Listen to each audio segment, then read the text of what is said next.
Hey everybody, welcome back to No Place Like Home, a North and South podcast. I'm Mike and this is Megan. We've been married a little over 25 years, have 9 kids, and on this podcast we talk about the power and magic of homemaking. Welcome to the show. Yes. Wow. I only took about 5 times for Mike to try to say that. Yeah, by the way. that was my 7th take. Yeah, I think it was intro. your 7th. There goes the garage. Door. Hang on.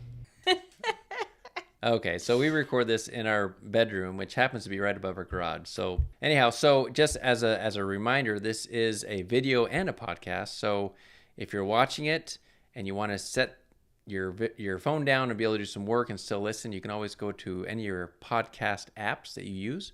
Or if you'd like to see our smiling, happy faces, you can go to YouTube. I highly recommend that experience. Yeah, it's actually way better that way.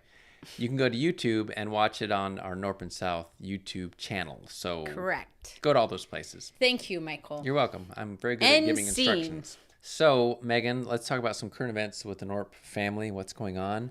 We have some fun stuff happening with our 2 oldest children, actually. That's true. That's true. Who don't live at home anymore. They live out west. They're 3 months apart. One of them's Chinese, so that's how we tell them apart, even though they're Irish twins. They're pretty close. No, Daniel just called this week and told Mike that he had gotten a job. He got himself a real job, as folks. A chef. Daniel's been in culinary school for a couple years now. He's almost done. And got a recommendation from one of his instructors. Their instructors are real live chefs in the real world, so they have connections. And recommend him for this new restaurant that's opening up. And it's like a second location. Second location for this restaurateur who's multiplying their operations. And she hired him as the assistant chef to the executive chef, which is a sous chef. Yeah. But in this case, there's only one of them. It's Daniel. And it's really awesome. A great opportunity. Super excited for him. Salaried position, which we're super happy about for him and his wife. Got all the benefits, all that good stuff. Yep.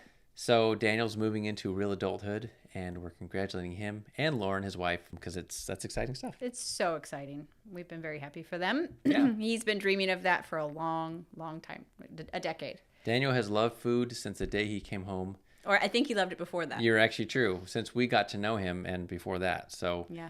He's got to follow that dream and is living it, so we're excited for him. Yeah, and Elijah just moved out to Utah, and he is working for a production company out there, and he's currently actually in Oregon filming something that has to do, he wasn't completely sure, he's the cinematographer on it, the head cinematographer, which is exciting. It's something to do with a family that one of their kids has had a medical issue, and they're kind of highlighting how they worked with that. And I think it's some medical organization that has hired them for this. Yeah, so exciting stuff. Yeah, and also that's Elijah following what he's been passionate about for a long time, which is photography and filming. And if any of you watch his YouTube channel, you know that he does really good work. So you should go check out his YouTube channel. I'm so impressed with it all the time. He does a great job on that. Yeah, Elijah Norp.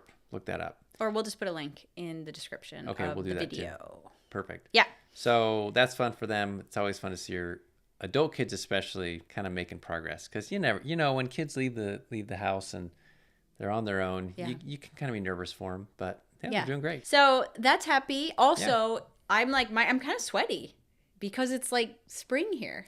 I'm wearing a springy dress.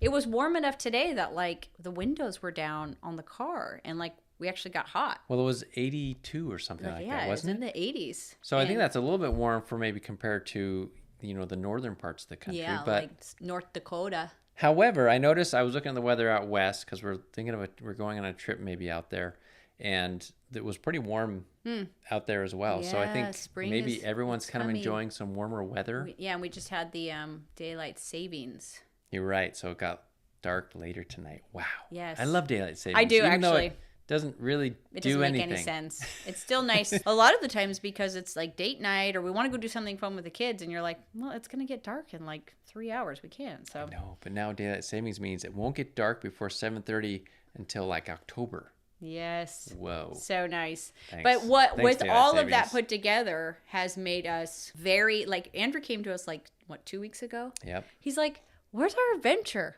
Look, I feel like we haven't gone on an adventure in a while, and like we do that. Where's our adventure? That's easy for Andrew to say when he's not paying for it. No, he was actually being kind of sarcastic, but we're all feeling it. Well, he's sarcastic, but we obviously took it pretty seriously. No, and I'm like, I know. I told Dad that. Like, I need an adventure, even though we just went to Puerto Rico. But well, we need one with the family. Yes. We have little actually different. a lot of things coming up. We're going to go to DC next week and enjoy maybe spring. We don't know because that's how spring goes. Yeah, it looks like it's warm now, but it may be a little bit cooler next week. But up there. I saw something where I'm like, man, we went to with the kids to the National Mall, is what they call it. It's not a big shopping mall. It's where all the Smithsonian's are, and it's all around like this grassy central. really And we neat. took them back in 2016. Yep, when we first started the RV trip. That was 10 years ago. So, I don't know how much. Has Well, changed. Jude didn't. He was 3. He doesn't remember any of it. Yeah, he doesn't remember any of the RV trip, guys. Isn't that weird? He has like one kind of memory, If you weren't following along with us for 10 years, which maybe some people haven't, we did go back in 2016. We took our family on a year-long RV trip around the country, starting in 2016 and in 2017. So that's what Megan's referring to. Yeah, and Jude has 0 memories of that. He's 13 now. And everybody else has some, but like especially something like the Smithsonian's, we're all going to we're going to love it. Yeah, it's We're great. going I'm to just really like excited. soak it up. So we're really excited to do that. And we're maybe planning some other adventures. We're taking Peter on his senior trip next month. Oh, that's true. So we have a lot of adventures coming up. And that's kind of... It's what's kind of informed our topic today. Yeah, before we go there, though, I wanted to say thank you to all of you for the emails that we get from you. Honestly, a lot of the times those emails come at like perfect times because it is always, even though we've had a YouTube channel for 10 years, it never, at least for me and for you, we're not always comfortable sharing our thoughts. So Right. openly, I guess confidently, would be the way of saying it. Confidently, we're not confident. What are you No, talking I about? know, but like we want to share these things and we feel like we wish that we had some of this information when we were younger and we want to do those things. But sometimes you're like, am I crazy? What am I doing? Yes. And so when you guys email, like sometimes like literally, I got an email yesterday and I was about to go to bed and it was so nice about the last podcast where we talked about cooking and I was like, oh man, good, because I was like, am I crazy? What am I doing? What is this? And your comments are similar and the reviews that you leave, it's really, really nice of you for you to take the time, because I know that like a lot of the times you guys say I've never done this before, but we really do appreciate the support and the love and the questions. Yeah. One question we did get. You're right. We should answer a couple questions. Yeah, we got questions several times, and this doesn't have anything to do with today's topic, but people asked I've talked a couple of times about cooking, but also if you are a follower on the channel or a friend of North and South, you know that I don't eat flour or sugar. Flour is for multiple reasons, one of which is I have a high sensitivity to arginine, which is found in many grains, but especially in wheat. And so it creates all sorts of problems for me. And so I try to stay away from that. Like I can have a little, it's not like somebody who has a gluten intolerance. Then also if you are eating flour and sugar, you are avoiding all processed foods. It feels like, almost all at least. That's true. It's helpful. A lot of treats and things along those lines. And so it's just been a way for me to stay healthier. But I don't require that in my family, and not everybody eats the way that I eat. Though over the years they have gotten closer. Yeah, Everybody we have. has It's moved true. closer. But we don't have no one else in the family has really the same sensitivities to gluten. Eve is a kind of close second to Megan. Otherwise, gluten doesn't bother us. So Yeah. So how do you handle that with the whole cooking thing? Well, like somebody asked, like when you make pasta or something. yeah. I have a spaghetti sauce that I love to make, and the kids will eat just spaghetti, and Eve will eat it over rice because that's what she likes, and I make a spaghetti squash. We always have rice in the fridge. And so she'll just pull out some rice and heat it up and put the sauce over that. And then a spaghetti squash you can just roast. It's just a squash, but it pulls out into like almost like strings, spaghetti shapes. I actually love it. I'm not sad at all to have it. I think it's really good, and it's got a lot of vitamins and fiber, and I think it tastes really good. So that's what I do. But other circumstances, I don't put pasta in my soups because every once in a while I'll be tempted because I just know it would be so pretty in there. And then I'm like, what am I going to do with this? But so you keep it separate. Yeah, I do try to keep those things separate. So when I make a bread or anything item that goes with dinner, I try to keep them separate so that I can keep that out. And then when I make treats, honestly, it has been so long since I had those things. There's nothing in me that feels sad about not having them. I'm not tempted by them. I don't know. It's wild, guys. If you haven't done it and you feel like you're just yanked around by your food and by your cravings, it's really nice to give it up. It Yeah. seems terrifying. When I first gave it up, I was like, said to Mike, like, will I never have a croissant in France if we go there? And then I was That like, is scary. it is kind of, you're like, is that what I'm saying? But what we decided, I gave myself permission. I'm like, okay, Megan, if you are on a trip, you can eat whatever you want. Right. Or An like something like international that. trip, really, when it comes But, down to it. you know, I don't eat, I have a pizza from Costco I get that's gluten-free. Oh, that's right, because we have pizza every Saturday. I tried all sorts of things pizza to replace crust, really. pizza. Yeah. I tried all sorts of things. I made a spaghetti squash crust. I right. like tried to eat it over lots of different things and nothing was the same. So I digress, but I just make it separate. We don't eat flour tortillas anymore. We always Corn eat tortillas. corn, and I allow myself to eat that. And then the second question we had is similar, but what do we eat for lunch? And I thought breakfast. I had mentioned that. Oh, really? Somebody asked She breakfast said, too? so we had 2 separate questions, one breakfast, one lunch. Here's the interesting thing, and I don't know how this happened. We talk about it, and we still don't know. Most of our kids don't care about treats anymore. Yeah, that's been an interesting thing to watch. They don't eat is- candy, and when we make treats, like Jude just made a bunch of cookies, and they're gonna last forever. I think this is one of those things where people start watching and they just start kind of assimilating as far as what you're eating as the Modeling, adult. yeah, as you model it. And then Yeah, it because just- Mike really doesn't eat much sugar anymore either, which is don't. crazy. I honestly think we started eating more protein. Well, not like protein bars and protein cookies and protein chips, none of that stuff. Like actual just meat, and eggs. eggs, and dairy. Yeah. Honestly, I think that was the shift. You're right, because everybody feels pretty satiated. Yeah, you feel really throughout the full. day. And then you notice when you do eat the junk how bad it makes you feel. I think a lot of it is too, the boys all work out at the gym every morning. We all are going together. Yeah, it's We're a fun. gym family. Yeah, it was a huge which is crowd weird. walking to I the know weight we room. are. We're like a spectacle for sure. Yeah, sometimes when I'm like looking at you, I see other women like, wow, she's not hiding her like ogling of that man. I'm like, he's What? my husband, and those are my boys.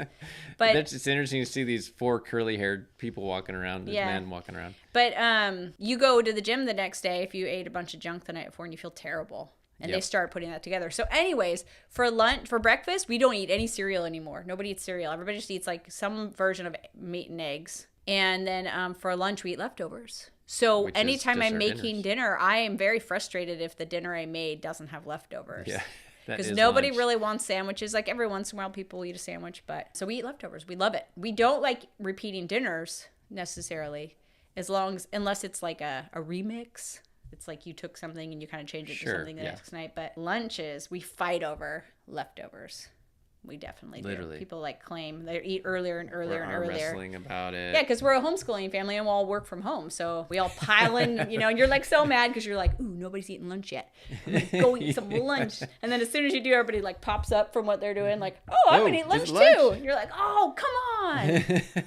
I was just starting to eat lunch. Just give me a minute. Oh, yeah, it gets crowded and the food goes way fast. But Yeah. we get by. So that's what we do, pretty much kind of on our own. The kids are good at making their own food as well. So no, Yep. it doesn't require a lot of work on your part No, yeah. at all, really. So Okay. I do, and then I do make one thing. I make a load of pizza on Saturday nights, and they eat that for lunch through Tuesday 2 if or they 3 can. days, yeah. Yeah, if they can, if there's enough left. So They'll do it.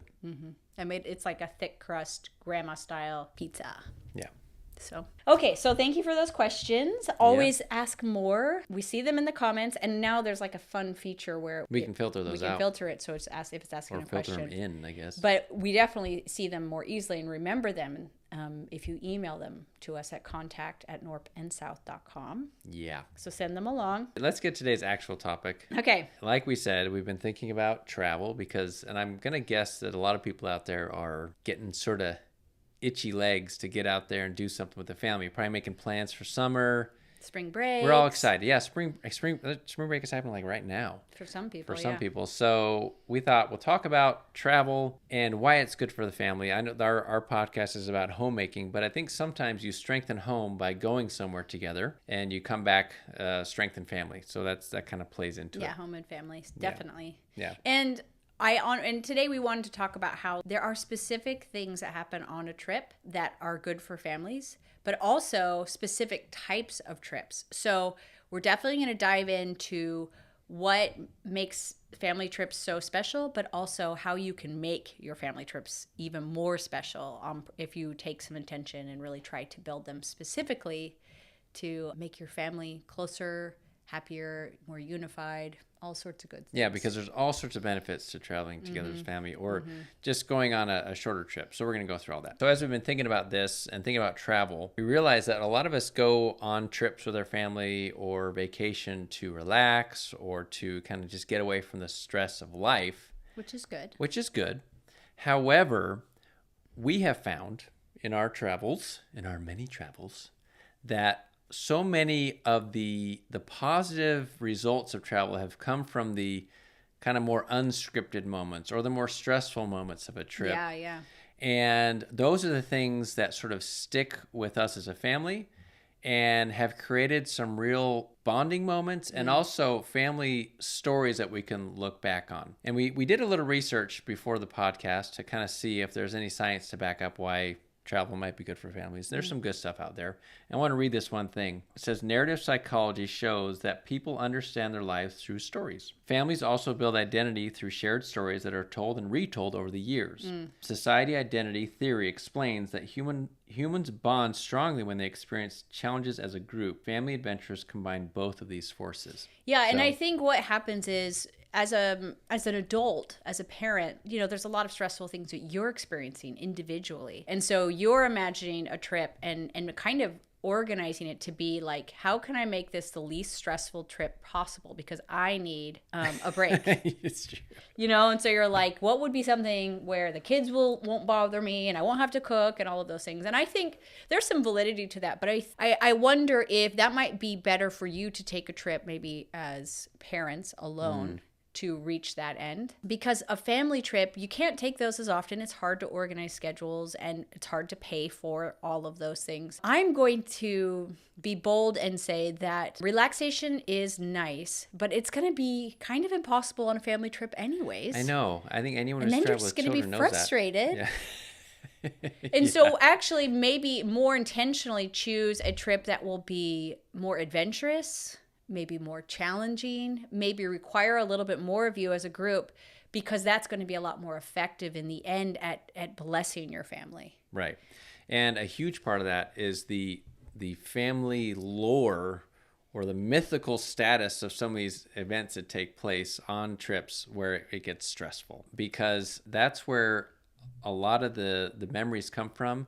And that's kind of our first point of today's podcast, is that it's okay to plan a trip that is not going to be just, sitting on the beach or at the resort or on the cruise ship. Not that any of those things are bad, but you're not going to get some of those, I think, more bonding experiences in those settings. I mean, we talked on our marriage podcast about how fun is unifying. When you have fun with someone, there's certain chemicals that are released in your brain, oxytocin and serotonin, that will make you feel closer to them. But I mean, honestly, I would imagine everybody listening has memories from their family where something crazy happened, like the car broke down, or I don't know, a million things. Somebody put popcorn, or how about top ramen in the microwave with no water. And nearly burnt the house down or something. Those are actually become more mythical and more powerful stories in the family than maybe the leisurely fun did. Sure. And so fun is good. And I'm not saying families shouldn't have fun together, but you might want to be more intentional about making sure the fun is also has some room for adventure. Yeah, I like how we're encouraging people to go on stressful vacations. No. That's what it sounds like. But I think it's well, just... they are stressful, and I think we should say, Michael and I, he was kind of joking, like, oh, we have traveled a lot. Right. And we have 9 kids. And so we've traveled with 9 kids. Funny, when we tell people we traveled full time for 2 years and they maybe heard in the conversation we had 9 kids, they say, well, did you take the kids?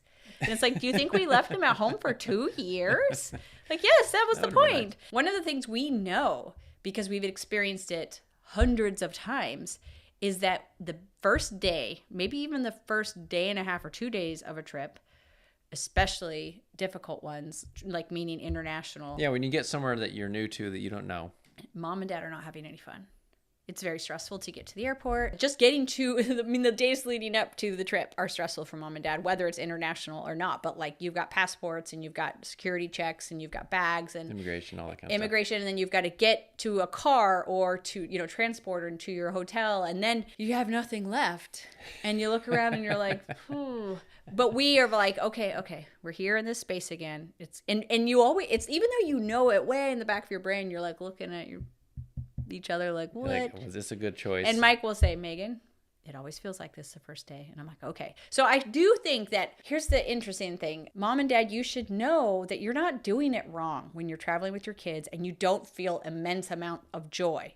You're not doing it wrong. Wonder, yes. Right off the bat. Right off the bat. It takes time to work into that. And so that's another thing.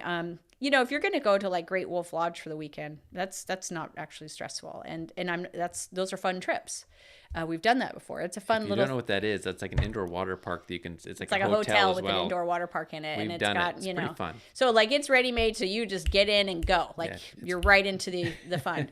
But if you are planning an adventure, whether it's a long camp out, right, or some sort of hiking, camping sort of thing, or an international trip, or a long road trip. Yeah, or a long road trip. It takes you a little bit to leave normal life and get into the trip. Mm-hmm. And so don't overstress yourself out by stressing about the stress. You're not broken. The first time we traveled internationally, I remember being so disappointed because I was like, I'm not having any fun. And I really hoped I was going to be a good international traveler.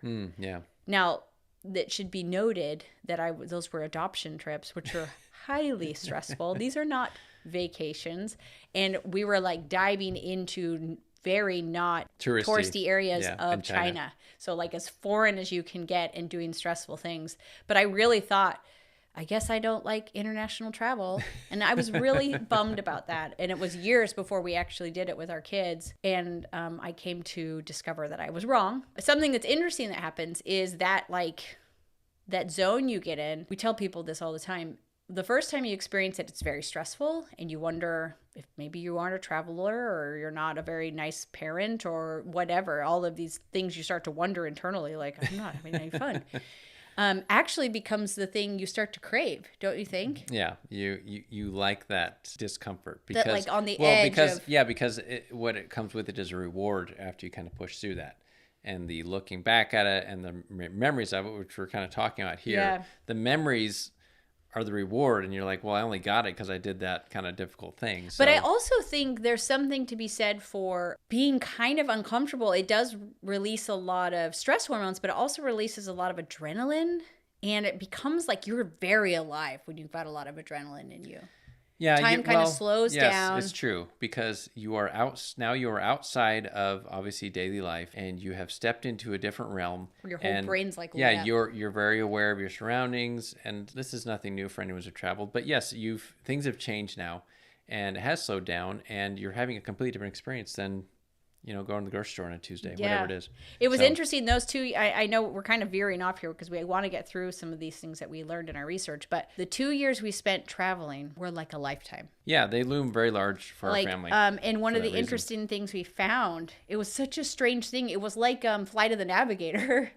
When we came back, we had lived lifetimes in those 2 years of travel. And we came back, even just 1 year, after a year in the RV. It's the opposite of Flight of the Navigator. Remember, he wakes up, everything else has changed. I know, but 1 year, we lived like a lifetime in that year, and we came back and saw people, and it was like, hey, didn't you go on a trip? Like nothing had changed for them because normal life, you just start to get into the flow of it. And just like when you're driving to the grocery store to work and you're like, I don't remember that drive at all. I was like on complete autopilot. Right, yeah. Like where you're like, I hope I looked before I like turned into you're traffic. Like, how did I end up in this parking lot? Yeah, kind of. And so that can happen in normal life till like time is just flying by. Travel, it does the opposite. Right, it slows down because of the stress and because everything is slightly uncomfortable. Mm-hmm. But then you're really alive and you're like all brain cells are on deck. We got to be careful because on talking about all this, we're going to want to go travel again for a long right term. Now we're in a bad way. We had a conversation earlier today about like, should we go? Should we just leave? Do it again? because you're getting all excited about it. I pulled out a like- book as we were talking about this. I pulled out a book called It's right The Family over there. Sabbatical. And we had read it in 2015. And about this family who like just saved up not a ton of money and rented out their house in Michigan and went and lived in Mexico for 18 months, and kind of with the little bit of town. savings they had and the rental income of their house was able to live. And so they were kind of talking about why they wanted to do it and how all the different things that came from it. And they have all these like, it's a great book. You should go get it. It's called The Family Sabbatical Handbook. Yeah. And they also have like all these little quotes from other families who have traveled like that. Should I just get it and hold it up? Sure. Hang on. Here's the book. It's super good. Can you see it? Family Sabbatical Handbook by Elisa Bernick. Yeah, so she and her husband and their 2 kids went down to Mexico, and we read that, and we read another book. We were sort of converted. Yeah, we into couldn't, it. and so that's when we went and traveled for 2 years. One of the reasons why Mike mentioned the word myth and lore, and that's actually something that we would call family narratives. Or we didn't coin that term. That's a psychological We're not that term. smart. But this is really cool, and I'm going to put my glasses on because it's that cool. Megan's old. So research by Marshall Duke and Robin Fivush at Emory University found that children who know their family's stories show higher levels of self-esteem, greater resilience, and lower levels of anxiety. So they developed something to measure that. They developed this thing called a Do You Know scale, and they would ask how much children know about their family history. Could you answer questions about family challenges, funny mishaps, shared experiences? How did mom and dad meet? Right. Where did grandma and grandpa come from? Stuff like that. Yeah. Those are really important in helping them create an identity and a story of themselves. And family trips can be a huge part of those stories, the adventures that you take with your family. So they're kind of like generators of family narratives. Over time, as you come back from those trips and those experiences, you share them again at holidays. You know, we have done that we didn't realize we were doing that, but every Christmas we have a bunch of ornaments that are from all of our trips. that's And true. so we share stories from those, and we're reinforcing these family stories, which will then help our kids have higher levels of self-esteem and resilience and lower levels of anxiety.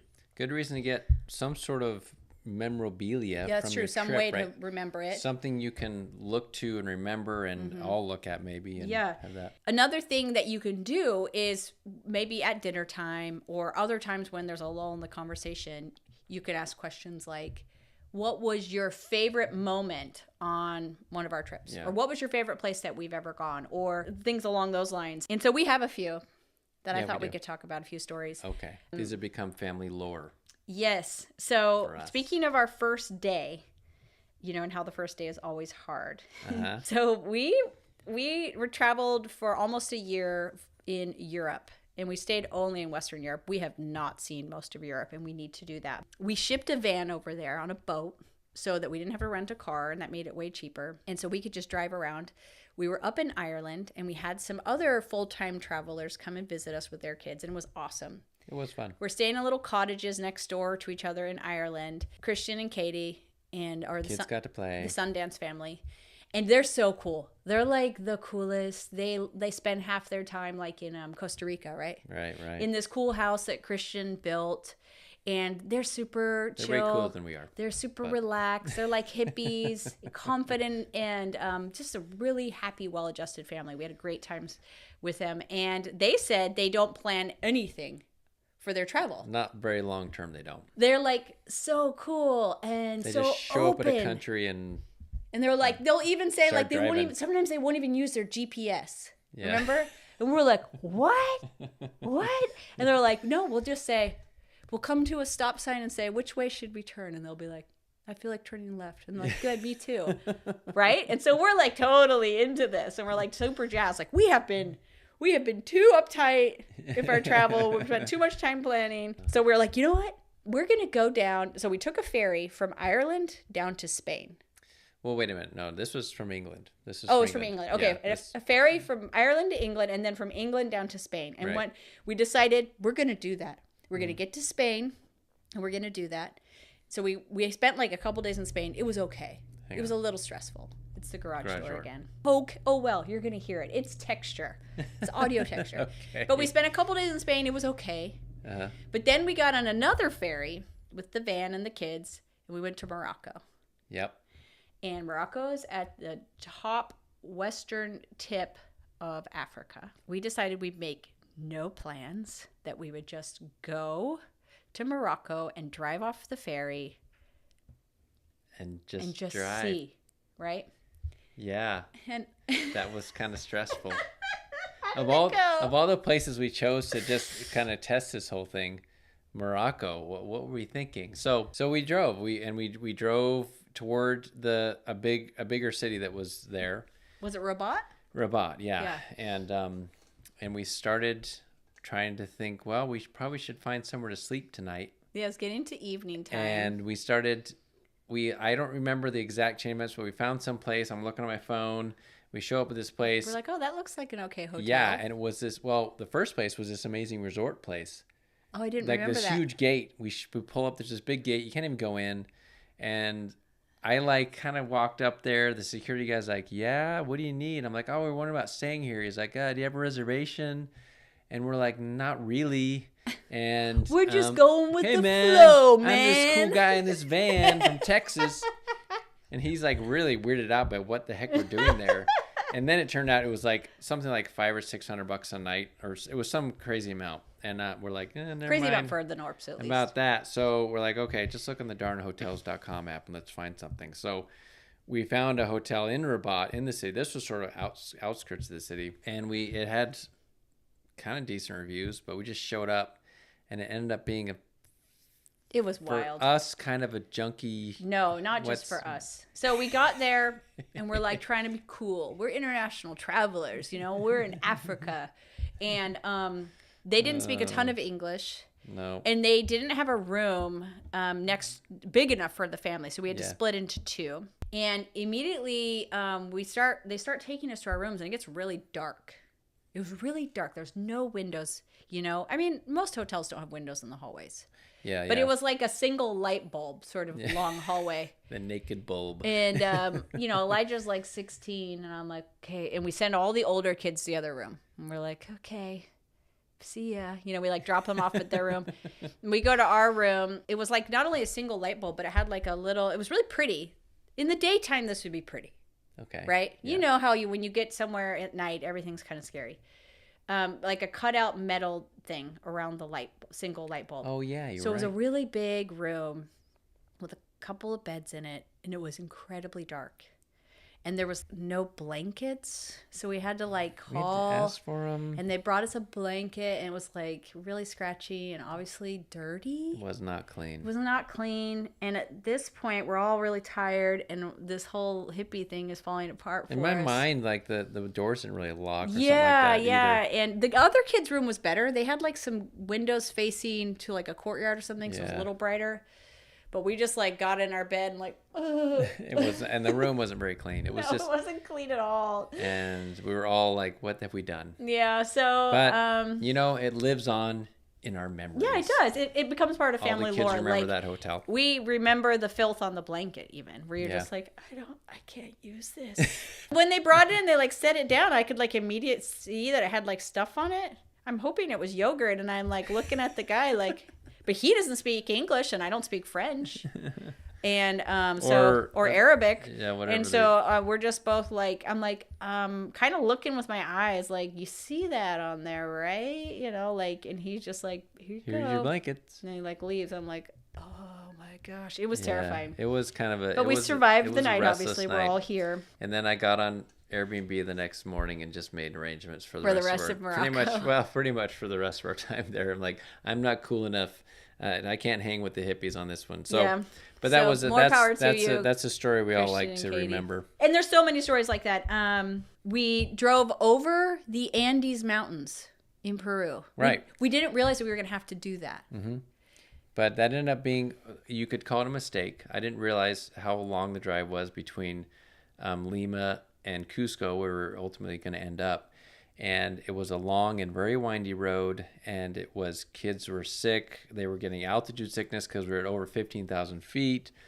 They're throwing up on each other. And And we it was were, endless, and we felt too. like we were in the middle of nowhere, which we were. Like there was nobody up Yeah, there. we thought like, 'cause so you're hitting these high altitudes and they just keep getting higher and higher and higher, and the kids aren't feeling well, and you're like, okay, we're up so high. We're just thinking we're gonna go up the mountain and down the Right. mountain, but really Kinda we went plateaus. up and we just like stayed in these highlands. And like Mike said, there was nobody up there except for like some little local villagers Right. and maybe And some big truckers. trucks. Yeah. And it was incredibly beautiful. Like this, we've never seen the sky as blue as we saw up there, because like there was like very little atmosphere, no pollution, Yeah. nothing. Llamas, tons of wild llamas. However, at the time, it was hard to appreciate because of the stress of the kids being sick and just feeling like I feel like I put my family in danger here, being out in the Not middle of all the nowhere. kids were sick, just Just a couple. 2 kids were Yeah. sick of the and 8 that were and with then they us. were just, but it wasn't very comfortable. But once again, we got through it. We got down out of those mountains, and another memory for the family of being up in the high mountains of Peru, which just doesn't happen very often. Well, and it So, turns out I have a friend from Peru. She's like, nobody does that. Nobody, Right. even like Peruvians, Nobody drives don't that go route. that road. yeah. Like, and so I'm glad we did it. I don't regret it. Nobody got too sick, just a little sick. Thankfully, neither of you or I got sick. Yeah, and We are- we didn't get puked on. You know, so others got puked on. But yeah, that's a part of our family lore now for sure. Yeah, and I guess this doesn't have to do with unity, but I think in becoming a better person, you can choose when you do enough of these, and you've been really good. You've led by example here of staying calm, even when everything is like that. I am less patient than Michael, naturally less patient. And I shouldn't say you just come by it naturally, but you are a more patient person than me. And when you travel, there are so many opportunities to be angry. There really are. So many opportunities to be angry that are righteous in a way. Like, you are correct. It is really rude of people to cut in line in front of you. And it is really stressful when you get to a hotel and they weren't ready for you. Or in Peru, when we finally got over those mountains, we got to this town and we were only going to stay one night to go to somewhere better. And, but we went to leave and they had told us a certain place to park, and somebody had parked in front of us and they didn't know who that person was. They blocked us in. They blocked us in. Like, we literally could not move. We were in a little garage and they parked right in front of it. right in front of the door. And they were like, sorry. And so we spent, A couple hours. it was through lunch because we were Was going to it? leave in the Oh, morning, yeah, and we we stayed wandered all the way around. through lunch. And you could be really angry about that. And you could be like, well, you need to find, you could be like that. But travel gives you the opportunity to not, if you so choose. And it's not fun, and you don't always pass that test, but you get better at it, and then you get to come home and be a nicer person. Well, and you teach your kids how to roll You with it teach too. your kids how to roll with it and how to not lose your mind Right. in situations where you kind of are losing your mind internally. However, the kids kind of follow your lead. So Yes. if you stay calm, they'll usually stay Yeah, calm. and another time we got lost. Well, we weren't lost, but we were in Mexico and we wanted to go to a good taco shop, and the best reviewed one was in town, and it looked fairly close. It was like a mile. And Yeah. we were like, okay, we'll just walk, and then we'll kind of experience this beautiful town along the way. But a mile is actually a long ways to walk. It is a ways to go. Not It's just true. because of the walking, but you are in a very different part of town. Yeah, a mile. if is you've walked a mile. Yeah, it's quite a distance in town. And so we start walking, and at first it's fun. We're like, oh, that's a cute bakery. And like, we're seeing all of these things like, oh, we should come back to that. And then like, it's getting more and more not touristy. And It it's- wasn't even touristy to start with, but even less touristy until It's like getting darker It's out. getting kind of dark, and then we're like passing by like burnt out cars. Like, we literally saw a burnt out car, and like just all sorts of interesting stuff. Where like there are people that live around there are like, what are you doing here? And Yeah. you're like, I don't know. I'm just going to this taco restaurant. We have like 8 kids with us. Yeah, 'cause- and they're all looking at your cues yeah, for like, are we okay? of the kids. Yeah, and it's like, yep, we're fine. So we made it to the taco restaurant, but we did have you and One of Daniel the kids. or no, Andrew? Daniel wasn't with us, but one of the kids, we walked back and got the van and that we'd rented, and so we brought it back so we could all drive yeah, back. so we didn't have to do that in the dark. Yeah. But it's really good for you too. It's good for your kids, for you to stay calm, show them that you can, and then you do become a more patient person.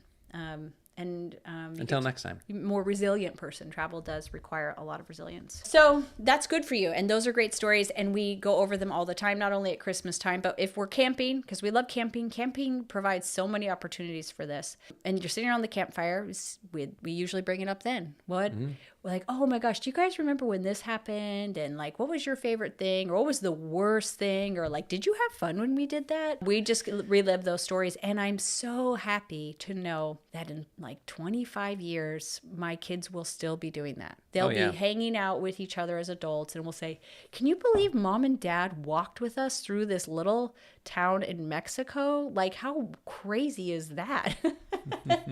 So I'm really happy about that. A lot of tourists around there. So the next thing that's actually really, really helpful if you want to be intentional about a trip that's going to make the family closer is getting somewhere alone, isolating the family. Yeah. Well, and it naturally kind of happens with the trip. Well, it doesn't have to, right? If you go to, and we're going to use examples of things that aren't as effective, and these are things we've done as well. But if you can also make sure you're intentional in trying to have other types of trips, that will be really helpful. Maybe not every year, maybe not every spring break or, every summer, but every other, or for short duration, have more of an adventure type trip. But isolation makes sure that you have sustained family interaction. If you go to a water park, everybody kind of splits up. Usually. Yeah, like we're going to go over here, we're going to go over here. So I would say that a trip like that, or maybe on a cruise ship, like we're going to go do this in excursion, and we're going to sit by the pool. Or Disney, like, oh, we don't want to go on that ride, we're going to go on this ride. And at Disney also, like, even though you are creating happy memories, it's not as intense when it comes to family interaction. Right. And so I mentioned camping. Camping's such an amazing chance to completely isolate your family, especially if you can get to campgrounds where you don't even have service. Yeah, cell phone service. Because then you're not even like the bad guy. When they're like, can we do this? Or they're not going to look at their phone. There's nothing to look. Well, they do look at their phone. It's kind of funny to watch. Like, you're like looking like, oh, look at some old photos. Or look at the gift. And then, and eventually everybody stops looking at their phone. But, when you're at home, you have all of these things all of the time that are distracting your brains. But when you get out and you are camping or you're doing something like that where you're very isolated, suddenly all of those things are gone. The forced isolation that camping provides that your parents did actually has something called forced proximity bonding. Yeah. So families that share tight spaces such as like small Airbnbs, taxi cabs, hotel rooms, campsites, they spend long stretches of time together without their normal social circles. Yeah. And then they naturally increase interaction. You start to talk to each other a lot more. You interact more. And suddenly you're just in each other's space. You look at each other more. You make eye contact more. You come back together. Yeah. I really wanted to camp growing up. I think in part we didn't because we lived in Houston. It was very humid. Yeah. Very flat, very buggy. You're right. Not really camping friendly there. No, you'd have to get away. I went on one single overnight camp out with my dad and brother once, but otherwise we didn't camp. Yeah. But you guys camp like how often? Yeah, I grew up camping. We would go at least once a summer as a family. The boys would usually go multiple times, sometimes connected to, Boy Scouts. But we took a number of family camping trips that were actually like either hiking in, or we had motorcycles and we would ride motorcycles into a place like to a lake or something like that. And you're just out there just with the family. And then also we did kind of a yearly camping trip to like a big lake in McCall, Idaho, where it was a little more, it wasn't super primitive camping, but we were there and we were there for the week. I mean, we were committed to the whole week. And your parents like set up like tables. We had, my dad and mom were so organized. Organized. It's so impressive. It was really it was a real well-oiled machine because my dad is really into it. And he's an engineer. Yeah, he's good at that stuff. So we had a great time. It was really fun. We always enjoyed it. And yeah, you're away from your friends. It's just a family and just, serious like FaceTime with family. What about like hiking in? Do you have any memories, crazy stories from that? Our intense hiking in experiences were mostly just with the boys. And it was always a challenge. I mean, that was something that was, I guess we learned to get through hard experiences together. And one memory I have was my very first hiking trip with my dad and my brothers was I had my pack on my back for the first time, like hearing my own stuff. I was probably 11. I was really tired. Mike's the youngest boy in the family. I was the youngest boy in the family. I was really struggling. We're going into Box Lake up above McCall, Idaho. And my dad let me like hold on to one of the straps of his backpack so he could sort of like drag me along. Not really drag me, but it just was like my little magic feather. I remember holding on to it and being really tired. And Dad was like, he was Superman. He could just keep walking and never stop. And which that's actually still true, I think. Mm-hmm. And so that was a memory. Yeah, obviously here you are many decades later and you still remember your dad doing that. It's up there. So that's really sweet. Yeah, so these are the sort of hard experiences that can be good, but I'm not sure if that's what you're looking for. But no, I love it. I think that's really sweet. And that goes on to the next part of what makes family trips really effective, and that is when you have an us versus the world. Yeah, that's and so great. You have that obviously when you're camping because like you're literally trying to tame. It's us versus nature. Yeah, right? You're like trying to like how do we still eat and cook and sleep and set up a house and like keep the dirt out of our tent. All of those things that seem like just little stressful things are actually really important because in social identity theory, and this guy named Henri Tajfel explained that humans develop strong bonds when they see themselves as part of a distinct group navigating a shared challenge. Okay. And we talked about that on the relationships, that date night, if you go do like a ropes course or something like that. As a couple. Yeah, as a couple. But when a family is navigating a foreign country or a campground or a hike. Yeah, or some natural or sort of even challenge. Just walking and trying to find somewhere to eat together. We did that in Paris. We're a group of 11 people trying to find somewhere to eat in Paris is incredibly difficult to do. We didn't count on that. Yeah, that most restaurants aren't really little set cafes. up for that kind of group. Yeah, so you walk in and you're like, you don't even have 11 where chairs. Where can we all sit? Okay, we'll go back out again, And we don't speak French either, so that doesn't help. But what happens is you become like a team. Yeah. And we always said we were like a crew, like on a ship. And what you'll notice is the more you do this, everybody starts to have roles that they play, which once again are so good for identity and for resilience and for helping them have higher self-esteem. Yeah. And those things really grow on trips of like what somebody will do, what their job is, how they help. And you think that your kids, maybe at first they don't want to help. But I think as you say, like, I need you to help, a lot of that they'll create a lot of confidence in them. Oh, for sure. With the RV, like all of the like different things that you ask the kids to do is so helpful. Yeah, as part of that, not daily, but every time we moved, it was a process. We have kids whose job it is, they've just taken the job, but we all know they're going to do it to cut kindling, the ones that build the fire, ones that help set up, for dinner. And like, there's just things that happen and we become a team and it is us versus the world or us versus nature or us versus this new city. And when you don't have your friends and you don't have your phones and all of those things, you have each other. You're right. And you just get super tight. And you take that home with you is what's nice. So it continues on after you get home. Yeah. And that those relationships again are just strengthened because of it. Yeah, so. and it actually the research shows that shared adversity accelerates that bonding. And I'm not suggesting that you are seeking out stressful situations, but you can just feel happy knowing that this is really good for us. Right. We have another family lore is we were staying at a campground and everything was wet and we had no warm wood, but it was freezing. Right, yeah. It was unseasonably cold and RVs are not known for their warmth. And when there's 11 of you in a small RV, the only way we could do it was that we didn't spend much time inside the RV. Yeah. So we had to be outside, but it was really cold and it was really damp and all of the wood was wet. And so we were all trying to figure out a way and strategically get this wood to light until it got to like insanely chaotic levels. And Elijah, who's like 15 at the time, was like had our hairdryer out there blowing on the fire so that it could keep the air moving. Turns out to be very effective actually for getting a fire. We had an extension cord going out there and he's so using unsafe. the blow dryer. It was only effective as long as the hairdryer was going. You turn it off and it would just like, ooh. But we were laughing and it's become, we all joke about it and we'll say like, should I get the hairdryer out? When we're trying to light the fire. And so it's not a bad tool to use.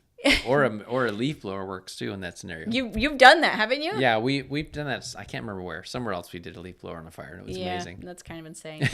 Don't do that at home, I guys. shouldn't encourage kids to do that. So don't avoid challenging vacations. If you need something that's relaxing, do those too, but look forward to and plan things that are going to require things of you, balanced with fun and balanced with relaxation. And that's why camping's just an all-around amazing choice. Yep. It's going to hit all of those things, and it's not going to take too big a hit on your budget. Yeah. I mean, literally, you can go, just look it up, and there's probably something within an hour of you, a state park or something along those lines, where you can go and set up a tent and feel like you're a million miles away from home. Mm-hmm. Yeah. And have the campfires, have cooking breakfast over an open fire, have the hikes, have the stars, and none of the distractions, and you just the bonding is accelerated. Yeah. Okay, so the next little item on the list is that when you travel together, you kind of reestablish your family as a unit, as the kind of starting block for society, because the friend groups go away, the class goes away, other kind of groups that your kids or you might be a part of disappear. Even just like not getting the mail. Like Yeah. there's no incursion on the family. No, so you reestablish that we are a family unit. We do all this stuff We're together. the center of the universe. It all sort of starts here, and the kids can they can get that vision again of your family, because I do think that, and this is true, that at home, especially if you have a lot of extracurricular activities or that sort of thing. This was actually mentioned in this family sabbatical book, that everyone is just more like roommates at home than they are family members, because you're just sort of passing through for a meal, or you're coming in to sleep here, but you have so many other activities or responsibilities outside the home that you're not there and you're not together as a family. So it's good to kind of reset that and to remember, okay, we are a unit, we have each other, and we can operate together as well. We can work together on this thing or on this, this experience we're having. So that's pretty big, because that connection is important, because that, like we've talked about before, when everything else is over, when school's done, you graduate, you go off, and life sort of keeps happening, hopefully you always have your family to come back to, regardless of friends that come and go, careers that come and go, whatever. The family unit is what we kind of come back to, and what we should find that sort of rest in. And so it establishes that. Yeah. And because you're stuck together as that unit for, a certain amount of time. Yeah, and I think that's really hard to do even in a staycation. Especially in a staycation, because Well, stuff always sneaks in. Yeah, we tried it last year, was it? We last summer we wanted to do our first like family reunion of Mike and Megan Norp family reunion, and all the kids came home, and we thought, oh, it'll just be easier. There's so many people.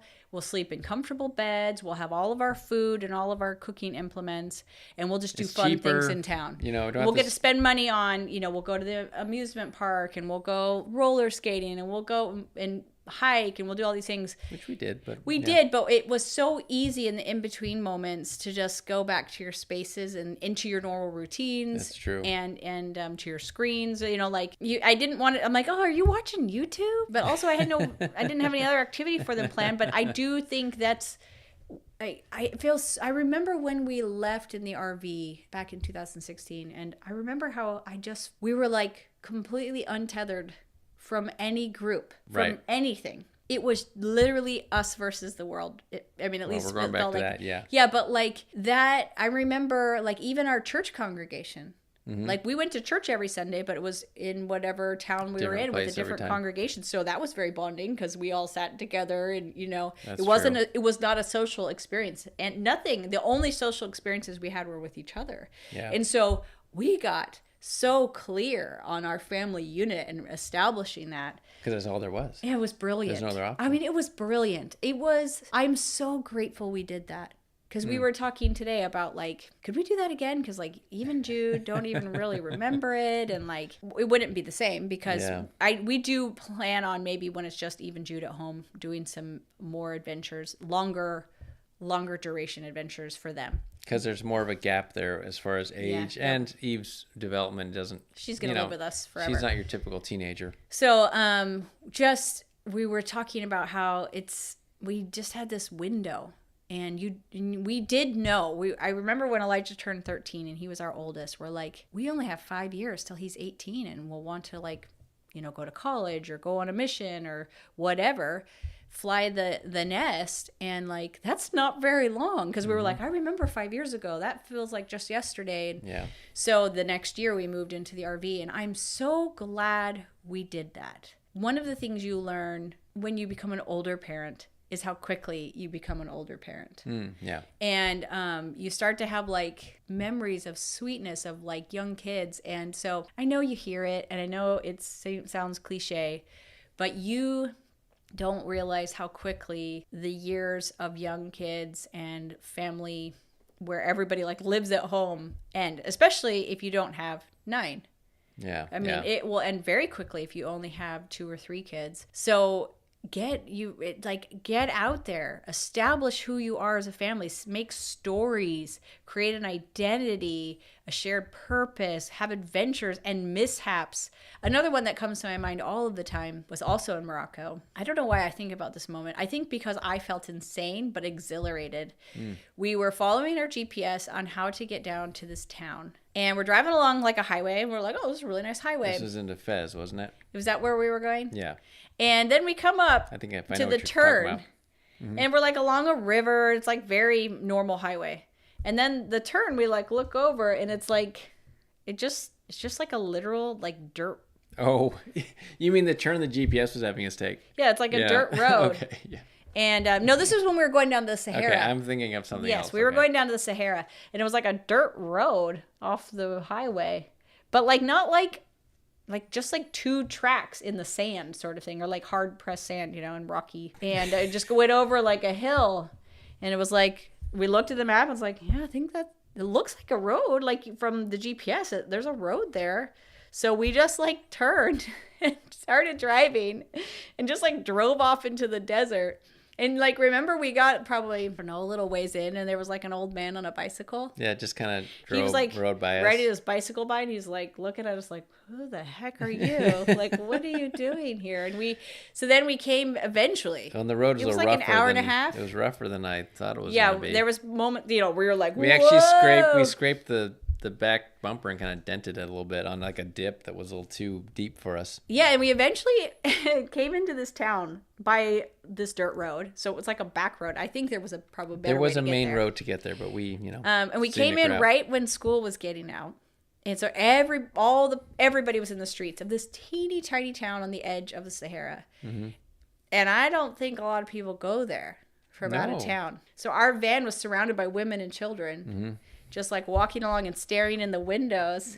And we were just laughing and laughing, where are we? Felt like This I was is- driving on a sidewalk. There's so And many it felt people. like we'd driven into a movie set, because all the buildings were these amazing mud structures that looked ancient. Right. It was they amazing. Probably weren't, but yeah, it was amazing. That was wild. And so I think But- about that moment of driving onto that dirt road with the old man riding by on his bicycle. What are you doing? Also, why was he on his bicycle in the middle of nowhere like that? Well, I mean, it obviously felt wasn't like the middle of nowhere. Felt like but- it was. So that creates some serious family, us versus them, family unit structure. Yeah. So do that. It's exhilarating. In the We're moment, trying to get you to go traveling. you're trying to turn your brain off. I hope that we are not going to get murdered. But you aren't going to get murdered. That's the thing.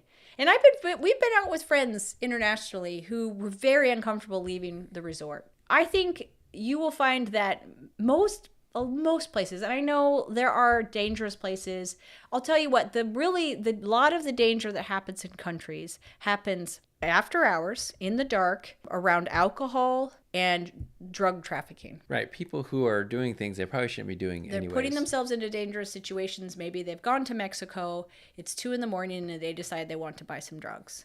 Or they're at the drunk. bar and Yeah. they're drunk. Most places that you are going to travel are very With your family are pretty safe, and you need to make some wise decisions, but it's not as dangerous as you think, because most places are full of families living in those towns. Yeah. who are working and going to school. And obviously you can check out, your government's lists on what's safe and what's not safe. And really, you can go camping, you don't have to travel internationally, but if you wanted to, it's amazing because nobody speaks your language.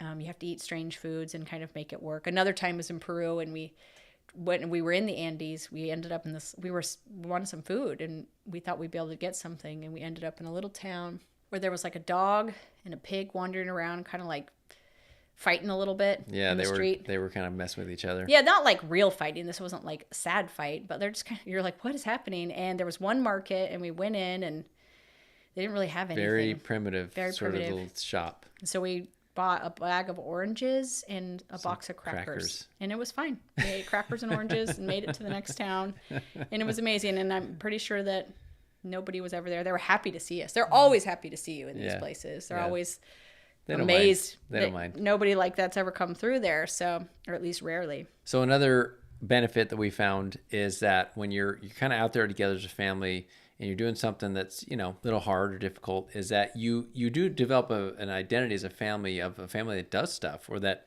does things that aren't easy. And that extends to your children. And so they kind of see themselves as someone who can do hard things, essentially. Who's adventurous. And that's good for their confidence, for them to feel like they can do hard things that aren't easy, aren't comfortable, completely known what the outcome is going to be. So that's a huge benefit. Yeah. And we've seen our kids definitely grow in confidence from those experiences. They may sometimes be a little bit nervous when you're doing it or and you have unsure. To reassure them. Yeah, but you're there to, to be the calming part of this.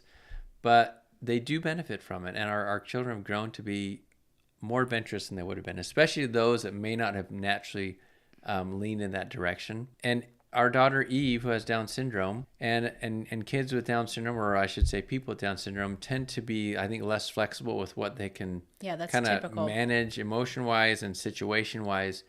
But Eve has benefited in that way, that she's very dynamic. She craves trips. She's always asking when we're going on the next trip or when we're moving. She's always asking, are there any new houses? She asked me just a few hours ago. Are there any new ones? Have you looked? I'm like, I just looked. So she's like, why? Why aren't there any new houses? Yeah, so it's good. It's good for the kids, and it's good for you in that way. You get a little more resilient. Yeah, and so I'll end with this. This is another interesting thing, and I think we knew this intuitively, and we've been talking about this.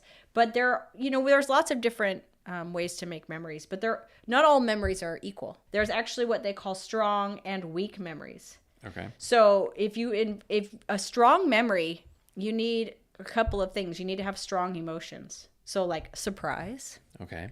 Humor, like you laughed really, really hard. Stress or novelty. So just new things, right? We talked about this on our date night one as well. But those encode really strongly in your brain. So those memories get really clear. So a perfectly comfortable vacation will be pleasant and it may be fun, but those memories will be weaker. Okay. They won't be as clear in your brain. That's something to keep in mind. If you want to add to the family narratives and the family story and the family identity, you want to have some of those strong emotions. And that can happen at resorts, and that can happen at theme parks, but not quite as much. That's kind of like we talked about the book Last Child in the Woods, how differently our brains respond to jungle gyms versus the woods. The wild spaces. The wild spaces. It's the same for trips. You want to have new experiences. You want to have surprise and laughter and excitement and maybe even a little discomfort to create really strong versus weak memories. And then the other thing that's fascinating, there's something called the peak and end rule about memories. People remember experiences more like a slideshow. Okay. And you remember the peaks of emotion, like we were just talking about, those strong emotions, and then the end. So we went to Mexico, we walked through this little town, we got nervous, felt lost. Those are the peaks. We're seeing like the burnt out car. Yep. We're seeing this lady on the street. We're seeing the bakery. And then at the end, we had good tacos and we laughed. So that's the peak and end rule. You don't remember the connectors. Okay. I mean, and so that's the other thing we talked about when you go on these trips and mom and dad are like, I'm not having a great time. I don't think this trip is working. It was supposed to be a great trip. You actually won't remember those in-betweens. Even just from Puerto Rico last month. It's already happened. Yeah. Because I wanted to remember distinctly when we got there, we were wandering around the city. We felt unsure. Mm-hmm. We weren't sure it was a good place for us. We weren't sure that we were having a good time. And you reminded me, we always feel this way. We got to our Airbnb and realized it only had a single room and the kitchen and the closet right there. Kitchen in air quotes. Yeah. And we stood there in our room like, you don't even want to put your bags down. Like, okay. So this is what we're saying. The bathroom's not quite. Yeah, but that's one of our rough. peak. That's one of our peak Yeah. emotions, right? And so you don't remember the times in between where you're kind of bored or you weren't feeling great. You remember those peaks of excitement and adventure, and then you remember the end when it all worked out and you had a great time. So don't be too stressed. There will be lots of those in betweens, but they will get compressed, and it'll be like a slideshow of all of the big moments of your trip, whether it's a camp out 45 minutes from your house or whether it's an international adventure. That's what they're going to remember. And I would wager that most of us can't afford to do an international adventure that often. But if we invest in a $250 to $350 tent and a few other things, right, you can have such an effective trip at doing all of the things that we talked about. And I just don't think people camp like they used to. So this is our pitch for camping to get people out there again. Other adventures if you're so inclined or can afford to do so. Yeah, you just got to get out there. And we're hoping we motivated you to want to get out there with your family and have some fun and exciting experiences, whether it's this summer or spring or anytime. Or if you can do a long-term type travel, totally do that. Huge for the family. And if you're like, I can't afford it, neither could we. We really couldn't. I mean, when it comes to like all of the numbers and the things you're supposed to have and save for and all of those things. If you think that we were doing it comfortably financially, like, that's that we have true. This amazing nest egg, we can go and do this thing. It was always by the seat of our pants. And the skin of our teeth. And but we zero regrets, because what is money for if it isn't for that? If it isn't for creating memories and having experiences together with your family? I don't care. What could I trade it for? So maybe be creative. Maybe go stretch a little bit further than you think you can and make those memories. You don't need to do Disney. It's so flipping expensive. And it's probably not as effective anyways at creating those happy memories and making your family have stories that will last generations. So get out there, stretch, adventure, and plan some trips for 2026. Wow, that was good. Okay, I think that's the end. So thanks for coming along on our podcast today. Stick around for some videos. We have a little adventure planned, like Megan said. Coming up, yep. And hopefully more after that, because this, I think talking about this and also just some conversations we had with the kids before got us in the mood to get out there and get traveling. So we're going to go as well. But yeah, we'll keep you updated on that stuff. Otherwise, we look forward to seeing you on the next one. Bye. Bye.